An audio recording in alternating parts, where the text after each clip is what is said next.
I don't do this with every interview I go on. Take you inside my home. I don't, but I'm going to. Hi, my name's Val. My name is Val Kilmer.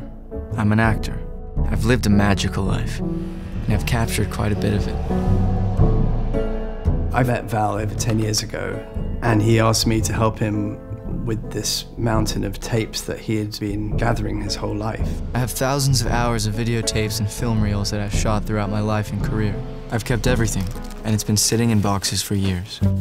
I was over there one afternoon, and the first thing I saw was the stuff from behind the scenes in Top Gun. All white, full crowd. Just really special access. The idea of not only being able to see the behind the scenes, but also get to know this actor who we all love, but is such an enigma in a way. That to me was so special and what I was drawn to from the beginning.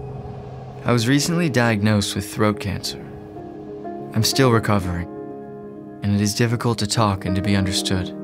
We wanted to keep that intimacy as much as possible throughout the movie and kind of stay in the world of his head and his story, his voice told by his son, living his life and his experiences through his eyes and his camera. We had this idea for Jack to narrate the film. So he was watching the film evolve and getting to discover things about his father even while we were making the film.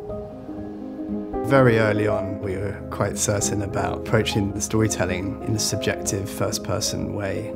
I was the first guy I knew to own a video camera. Here we are, filming ourselves. Is that a video rolling, yeah. Oh, that's really cool, Val.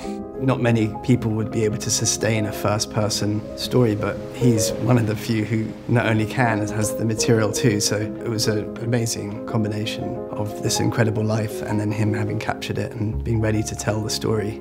I've wanted to tell a story about acting for a very long time, about the place where you end and the character begins, about truth and illusion.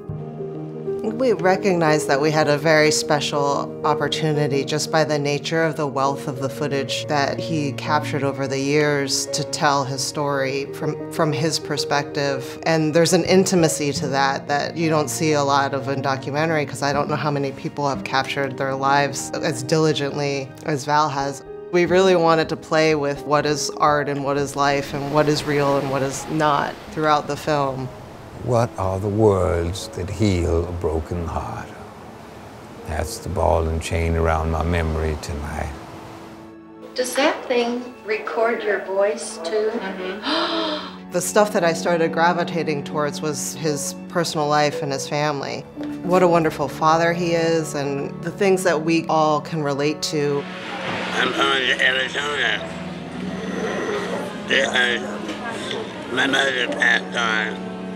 Some of the deeper things around his father, a death of a family member, those themes started leaping out at me almost more than the stuff centered around the behind the scenes of these movies. And I think that's the part that I really wanted to share, and I think what makes the movie really special. We were talking about things that are scary, and you said the only things that you were afraid of were your dreams. In some ways it can be, I think, more impressionistic and more emotional to actually just experience these things than just to hear people talk about them. I have had fears, but none that have ever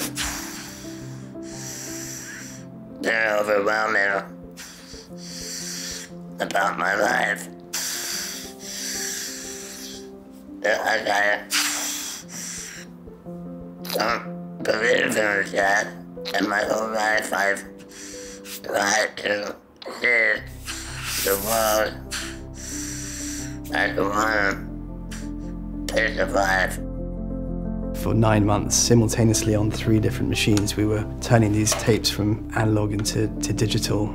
It was a real challenge, actually, trying to technically turn these things into formats which we could edit with. Val was always at the cutting edge on the camera side, so he was the first one to have a VHS camera. So all these cutting edge formats then eventually became obsolete. Shut the video camera off. I will keep it on until we're rehearsing.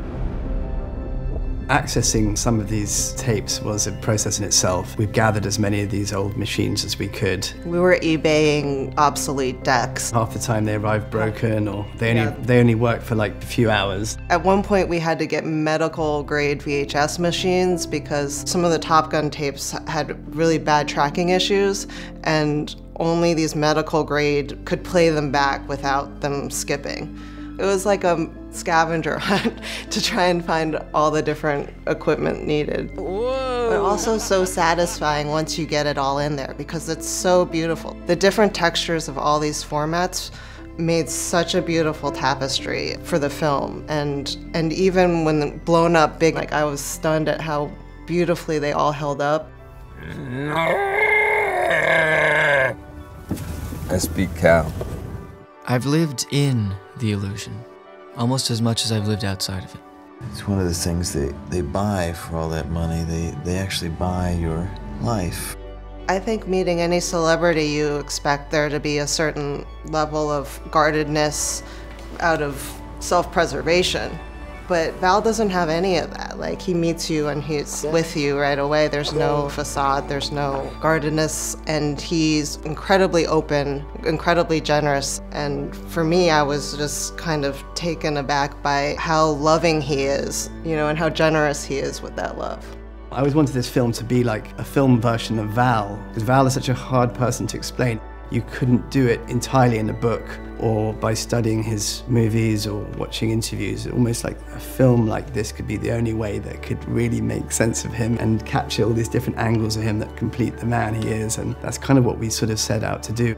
Val's also a brilliant actor and has been in front of the camera his whole life, so we're very lucky in that. But I think there's also an intimacy between him and Leo, which you can feel through the camera, and that only comes from like years of friendship and trust that they had between each other. I see myself as a sensitive, intelligent human being, but with the soul of a clown. I think people are truly moved by how open he is in the film. I feel like that's what people walk away with the most. I have behaved poorly. I have behaved bravely. I have behaved bizarrely to some. I deny none of this and have no regrets because I've lost and found parts of myself that I never knew existed.